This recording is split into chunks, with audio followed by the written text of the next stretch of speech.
In this next case, the woman is the stalker, and not just that, she's a school teacher too. Are you supposed to be up here? Can I please call my dad? No. This is Hannah Freeman, a very entitled former 4th grade teacher who has been sentenced for stalking her ex-boyfriend. Okay, what are you doing up here? Hello? My ex-girlfriend continues to stalk me and park her car next to wherever I am and follow me home every night. So why do I say she's entitled? Well, she's the daughter of North Ridgeville's chief of police. She visited her ex-boyfriend David's home 33 times over 19 days, but during one visit she found another woman there. She wasn't too happy about that. I'm trying to find my keys to roll down the window. Okay, what are you doing up here? 26 miles. I'm coming to my boyfriend's game. Boy, look at that. Look at her face. That is deer in the headlights for sure, isn't it? And you always know when someone's been caught out because they give you that look, or they go really quiet and they're trying to think of a lie. Okay. Get your ID on you? Yeah, let me find my keys. Any weapons in the car? Past 11 to 71. I believe we have complaints at the window for calling theft against that one. Alright, let me know. Who's your boyfriend? Brian.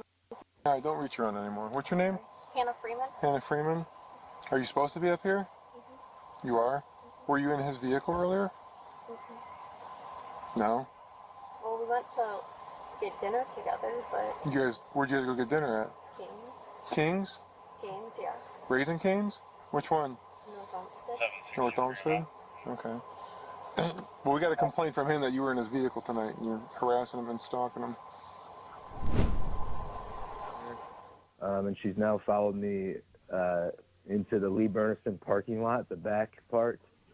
And then as I opened my car door, she quickly sprinted into my car and is now just sitting in my car. So she's there currently now in your car? Yeah, I've now entered the building, but she was just sitting in my car when I was walking in, yeah. So she broke into David's unlocked car and stole 2 backpacks containing laptops, his wallet, car keys and prescription medications. Guys, don't keep that stuff in your car.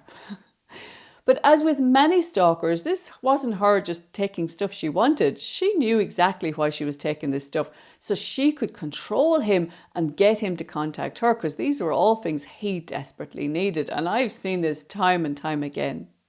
And she was also using his cards and buying stuff off Amazon too.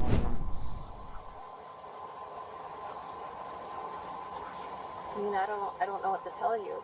Okay. Did you take some items from him last night? No? No. Okay. Alright, where is he at right now? He's coaching. His game starts at 4:45. What game is he coaching? 7th grade basketball, 7th grade girls basketball. 7th grade? And the game doesn't start at 4:45 for 7th grade. Well, 5:45. The 8th grade starts at 4:45. Correct. Dealt again with many cases of stalking, because domestic abuse and stalking go hand in hand and they can get serious really quickly. Why are you sitting in your car not in the game then? Well, it's only 4:30, so I was going to wait till it started. Okay, were you working or something like that? Where do you work at? I'm a teacher at North Ridgeville. At North Ridgeville? Okay. Will you see if they got those complaints yet? Yeah, they won't sign. He was supposed to. Alright. No, just call station, see if they got them. Well, like, I have text messages that of him, like, inviting me, so I don't... Can I see them? Like, even last night, like, I slept over his place, and... And what's his name again? We were engaged. Like, He has not yet signed them, but the complainant today is the Sign of those texts she was talking about.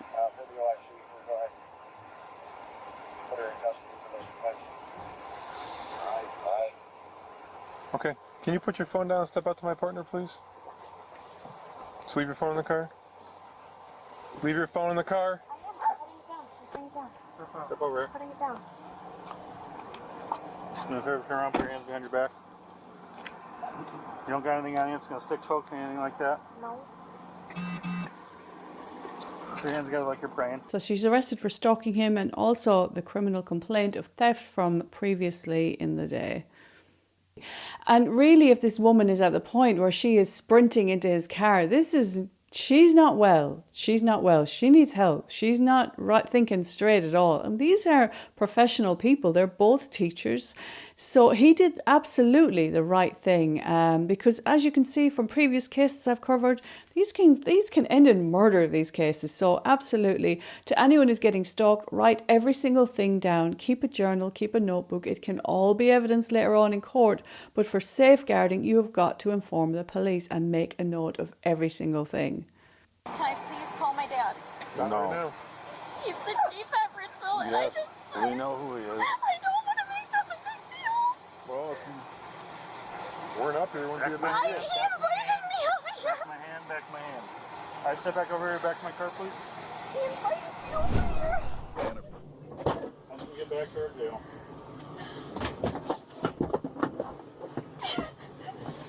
Can you just go to the other side and hand me this? Can I call my dad? He's the chief of police. And they all know who he is. Can you just go to the other side and hand me the seatbelt?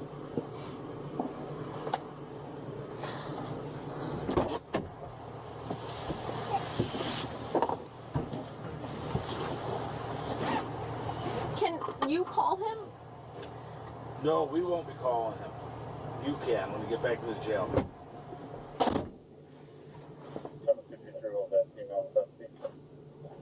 You don't know where the keys for your car are? How'd you get here? It's like a remote start. But Sometimes. they're somewhere in there? Yeah, In your purse or something like that? I don't know. I love these cars. I wish I had this car when I was on duty and in uniform in the police. We did not have those plastic seats. We had regular car seats. We did not have any security like that. They could literally reach between the seats. If things kicked off, they'd go on the van, which is entirely different security. It was great. But as regards a police officer, you couldn't sit them behind you because they could grab you. Obviously, if they have cuffs, they could still do bad things, put their cuffs over your head. So they had to sit on the other side of the seat. But also, if you're arresting someone, you would almost always have two officers. So there would be an officer keeping an eye on them. But boy, what I would have given for these plastic seats where you could wash, puke and spit off and all sorts of undesirable things. I won't go any further than that, but you can imagine. Yeah, I wish we'd had those, but we just had regular cars, the back of it. There was nothing to stop people from reaching forward. It's, yeah. They're much better, to these speak are. with the ex-boyfriend that Hannah has been stalking. Are you sure you didn't invite her here? They need to be sure that moving forward, when they arrest this woman and bring her in and charge her and whatnot, that everything is in order and it won't come out later on that it was just a tiff they had at the time. These things, kind of rare. I don't see it happen so much. Usually when a man reports stalking or a crime or domestic abuse, it usually is followed through. Yes, I never invited her to anything. Because she said that you invited her here. Yeah, I know. She probably would have. She actually yesterday followed me to my apartment, stole stuff out of my car. Yeah. Medications that I need, my car keys, which I was finally able to get back from her, a laptop, and my wallet. And she has run up a bunch of charges on one of my credit cards now. Oh, she did? Yeah, and then because I did date her back in April, we probably ended it. She kind of knew passwords to like my accounts and stuff. She's been messing with my accounts. Where did she rack up the charges at? It was all from Amazon. Oh.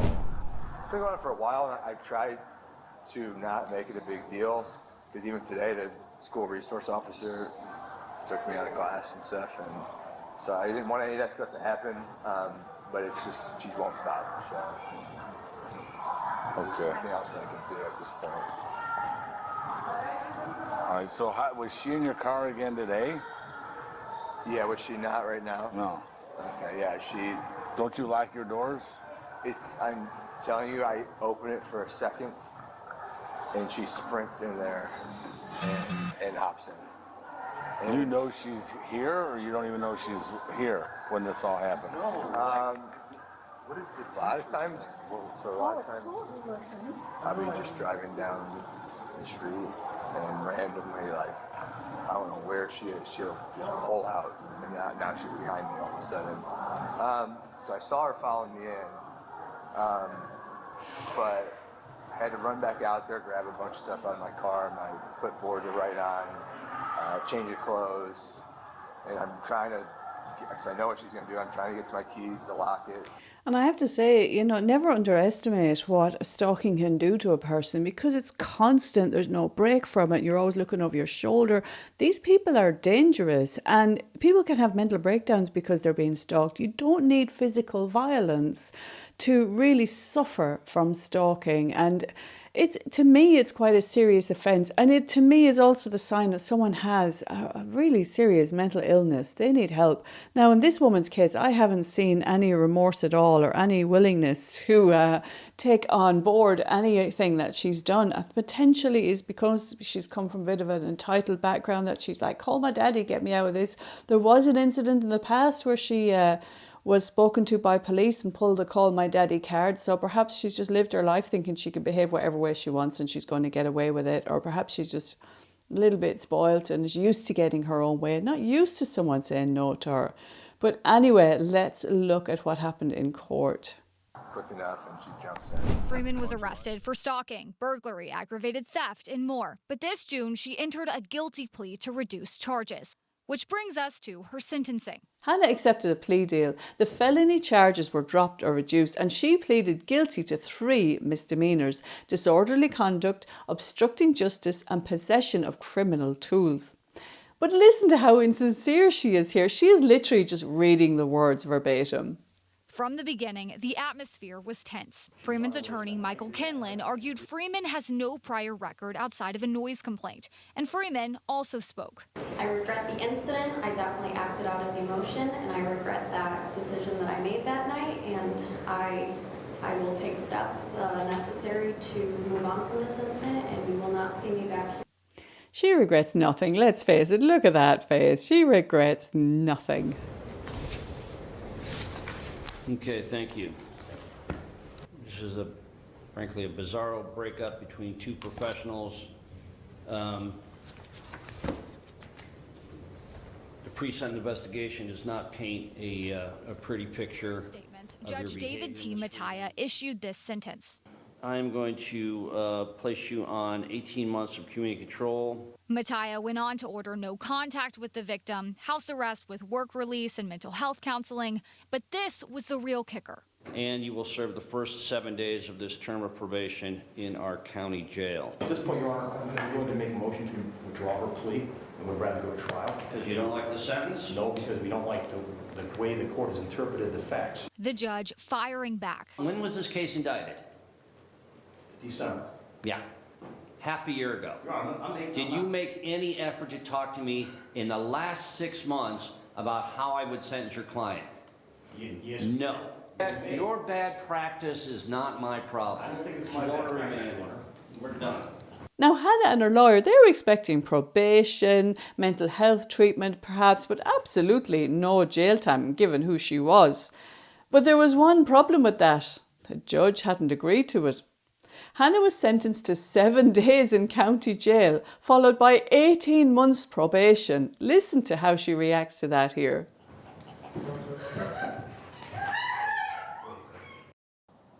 Her lawyer backpedaled and tried to withdraw her guilty plea, but the judge pointed out that he was the one responsible for sentencing, and Hannah's lawyer never actually got the judge to agree to a no jail sentence. Just listen to this jail call. I mean, does Hannah Freeman sound remorseful to you? Let me know what you think of this case in the comments. Law, I'm like, yep, that's what got me in. Did you notice my prosecutor threw out Marcy's law in his little spiel? Because again, you know, he's the victim. So. See, I only watched the end of it. I didn't even watch the whole thing. I just watched the end. Well, so the prosecutor literally was like, "Oh yeah, it is true that the victim did have contact with the defendant. He couldn't muster through his little statement without a voucher." And then he throws in, "Well, Marcy's law." I was like, "What is this guy even trying to like spit out right now?" Well, and you wonder how many other people are in there for the same type of thing, where things just aren't looked into properly. They're not, and I know that's not everyone's case, but I'm sure, there's more people like you in there, I'm sure. Oh, I'm positive there is. I mean, the whole justice system sucked. Once you're labeled as the defendant, you're.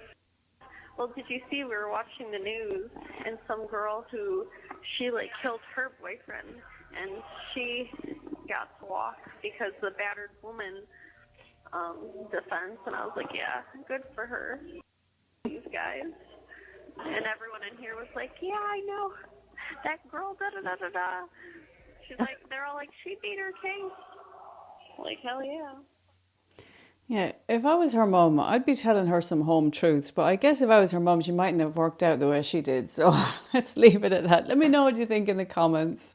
She certainly does not sound remorseful to me. And I don't think she's going to learn from this. So let me know what you think of these videos, and there will be more to come. So don't forget to like and subscribe. And I would love to hear your comments as always. And if you'd like some insider behind the scenes videos, then do have a look at my memberships below. They're less than the price of a fancy coffee a month, and you would really be supporting the channel.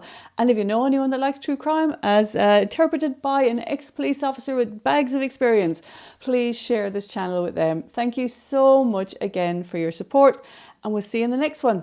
Bye bye for now.